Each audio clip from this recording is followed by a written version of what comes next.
Assalamualaikum warahmatullahi wabarakatuh. Hai guys, welcome to my channel. Kenalin, nama aku Evika Dewi Suryani. Aku dari kelas 1A Biologi semester 1. Aku dari program studi Pendidikan Biologi, Fakultas Keguruan dan Ilmu Pendidikan, Universitas Hairun, Provinsi Maluku Utara.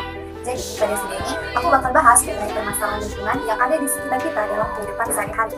Video ini dibuat untuk memenuhi tugas mata kuliah Pendidikan Lingkungan Hidup oleh dosen pengampu Bapak Natsir Tamalene, SPD, MPD. Oke guys, selamat menyaksikan!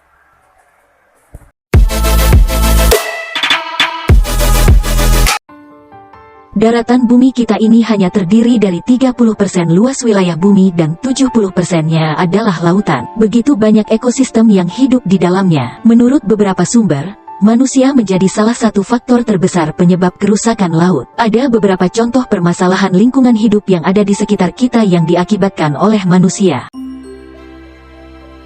Saat ini dan ke depan, tampaknya olahan bahan nikel bakal menjadi inti sektor tambang Indonesia. Pertambangan nikel merupakan salah satu sektor terbesar yang memberikan kontribusi bagi pemerintah untuk pembangunan yang saat ini sedang direalisasikan.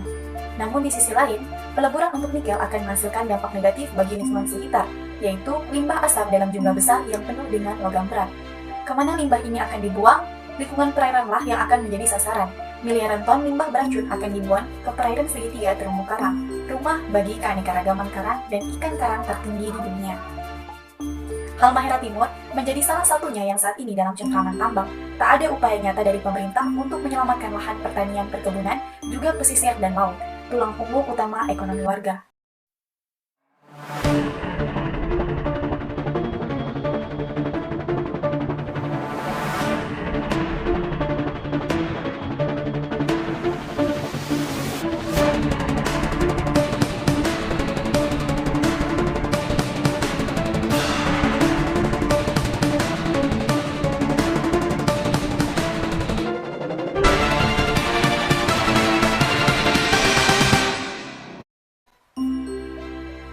Misalnya aktivitas tambang PT Anika Antang, atau yang biasa disingkat dengan Antang, di Site Moneropo, Desa Mabapura, Kecamatan Kota Maba, Kabupaten Halmahera Timur, Provinsi Maluku Utara, yang mencemari sungai, pesisir pantai, dan merusak ekosistem mangrove.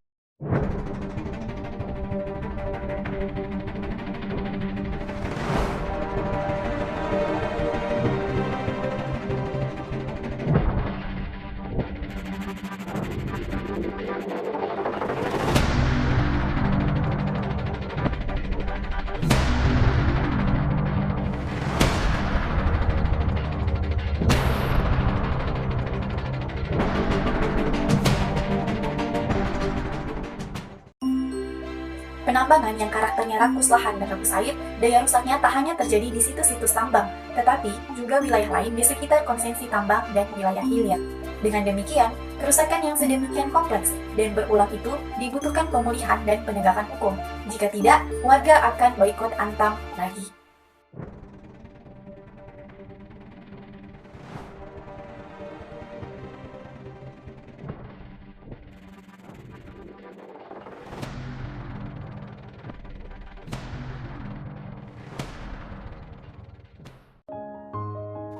Logam berat dapat menimbulkan dampak pencemaran bagi ekosistem perairan, yang menimbulkan penurunan kualitas perairan karena adanya sifat-sifat logam berat yang tidak terurai dan mudah diabsorpsi. Logam berat yang ada di perairan pada dasarnya terakumulasi dalam air dan perlahan-lahan akan turun dan mengendap pada dasar, kemudian terakumulasi dalam sedimen. Logam berat termasuk limbah dalam bahan beracun berbahaya yang dapat merusak lingkungan hidup. Pada dasarnya, suatu ekosistem memiliki kemampuan pulih diri terhadap adanya masukan bahan pencemar ke perairan. Namun, jika pencemaran logamnya dalam jumlah konsentrasi yang tinggi, maka dapat menyebabkan peningkatan bahan pencemar di perairan dan akan terakumulasi pada sedimen dan air. Limbah dari aktivitas kegiatan manusia akan mencemari perairan, terkhusus pada limbah pertambangan nikel di sekitar wilayah pesisir. Pencemaran air oleh aktivitas kegiatan pertambangan nikel dapat menimbulkan berbagai macam pencemaran logam berat yang berbahaya bagi sistem perairan, termasuk biota-biota yang terdapat di dalamnya. Logam berat selain mencemari perairan juga akan mengendap pada sedimen, kemudian dapat terkonsentrasi dalam tubuh makhluk hidup melalui proses bioakumulasi. Pilihan Deep Sea Tailing Disposal (DSTD) atau pembuangan tailing ke laut dalam biasanya lebih disukai saat ini dan sebagai opsi yang paling hemat biaya sebagai produk akhir tersisa setelah ekstraksi logam. Ini merupakan alternatif yang dipilih daripada metode pengelolaan tiling yang paling umum, yaitu bendungan. Alih-alih investor membangun bendungan untuk menyimpan tiling atau menghabiskan lebih banyak uang untuk mengelola limbah kembali sehingga dapat dikembalikan ke tanah. Bendungan tiling dikesampingkan dengan alasan kesulitan dalam pembebasan tanah, biaya, dan potensi gempa bumi yang dapat menghancurkan bendungan. Pilihan ini juga bukannya tanpa risiko. Di tahun 2015, dilaporkan adanya peristiwa bobolnya bendungan tiling di Brazil yang menewaskan lebih dari 250 orang. Alternatif lain untuk menangani tiling menurut para ahli adalah dengan membuat pasta atau cairan kental yang lebih berat dari limbah, sehingga lebih mudah untuk mengontrol dan mencegahnya mencemari kehidupan biotik, baik yang ada di darat maupun yang ada di laut. Pilihan-pilihan itu juga dapat digabungkan dengan strategi alternatif lain yang lebih layak dan terjangkau sehingga perlu digunakan secara luas di seluruh industri pertambangan. Sebab pembuangan tiling bawah laut adalah praktik yang berbahaya dan sudah usang yang dapat menghancurkan kehidupan laut dan menghancurkan mata pencaharian masyarakat yang bergantung pada sektor perikanan. Keberadaan pulau-pulau kecil Indonesia terus terancam di hadapan ekspansi industri pertambangan. Eksploitasi habis-habisan membuat pulau-pulau kecil sekarat, merusak vegetasi, dan mengeruk perut pulau. Lingkungan daratan rusak, perairannya pun tercemar material tambang yang jatuh ke laut.